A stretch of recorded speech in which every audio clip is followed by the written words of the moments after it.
The words which come to anyone's mind on reading a book on Steve Jobs.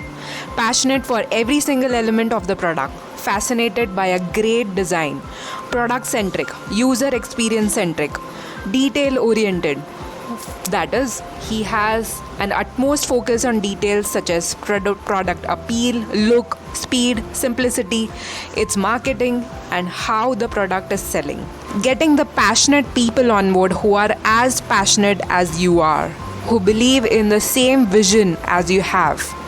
Setting in unconventional culture, brewing up with ideas and creativity of pirates of Apple, whose ideas were heard and incorporated in new products. Not taking a no from the product designers for something that has to be done for a better user experience. That's Apple. We are all aware how much cash-rich Apple is. Of course, its new Apple iPhone Pro Max price is whopping 1.3 lakhs, and that is something that justifies the fact, right? As Simon Sinek has mentioned in his book, I call it the golden circle.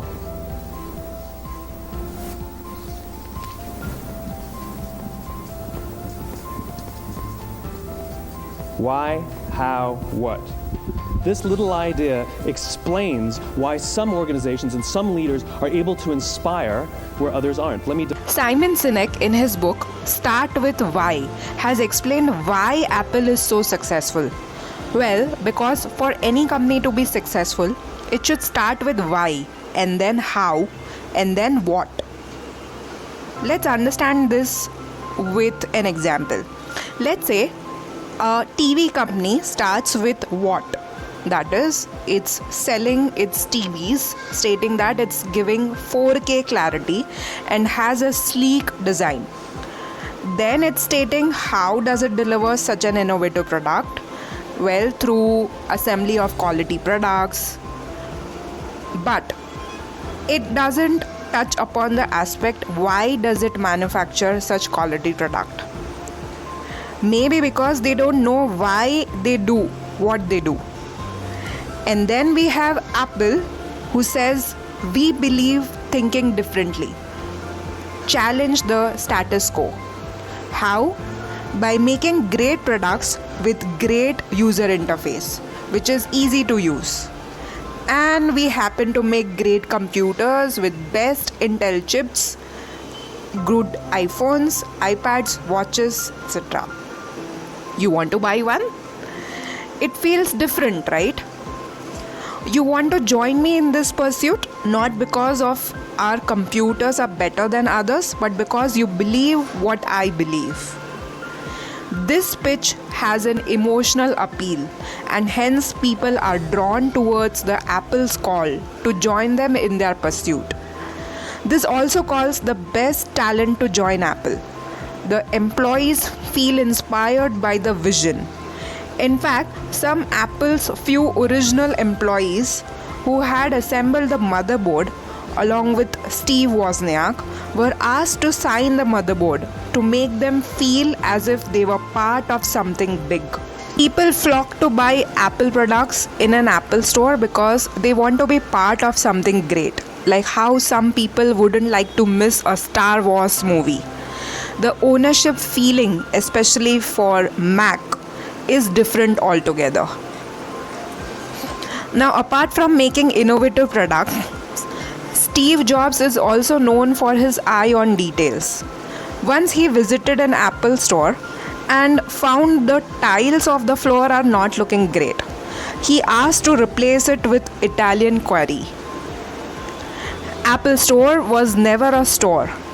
Apple dropped the word store altogether because they never intended to look or feel like stores in traditional sense, but as an experience, because from its inception, Apple leaders chose to reimagine the customer experience. People came to Apple for the experience and they are willing to pay premium for it. You see, the Genius Bar at the back of Apple's retail locations Those are inspired by the bars in the lobby of a luxury hotel chain like the Ritz, the Four Seasons. Apple hires magnetic personalities to work at its store who may have just 10% product knowledge but 90% personality. If you can touch hearts, the profits will follow. No company can touch hearts with a heartless staff.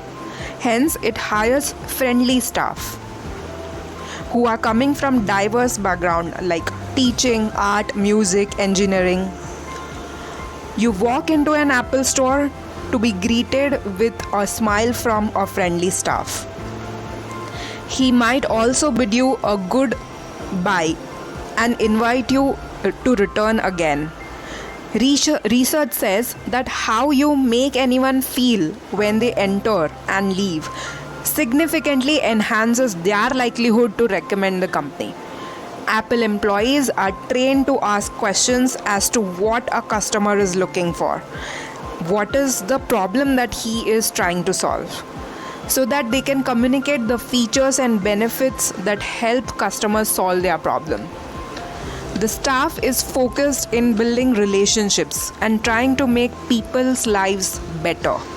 Its recently launched Apple Watch 7 can literally save lives.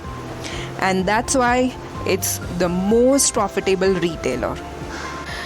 Well, here are the problems that it faces recently. Apple depends on China for its supply. China itself is juggling with pandemic or political instability.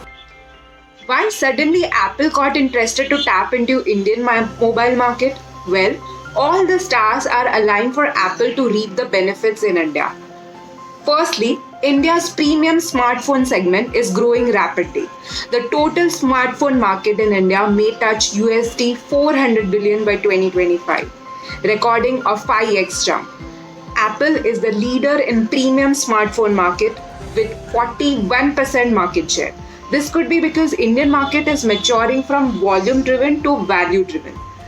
After reorganization, Apple India's management has all new faces now. They all report to the headquarters in US. Thirdly, de-risking production location and supply chain.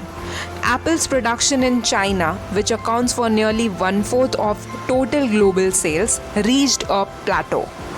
De-risking the supply chain was imperative with the advent of rising geopolitical tensions. PLI scheme offers cashbacks to manufacturers upon meeting the sales targets. It was initially tapping the Indian market through online sales with sale of iPhone 13 at a discounted price of less than 50,000. Now, the Apple Store in Mumbai opens up the doors to immersive experience in Apple products. This comes in a time when India's iPhone craze is booming. Hence, we can say that Apple's growth story in India has kicked off and it is to stay here.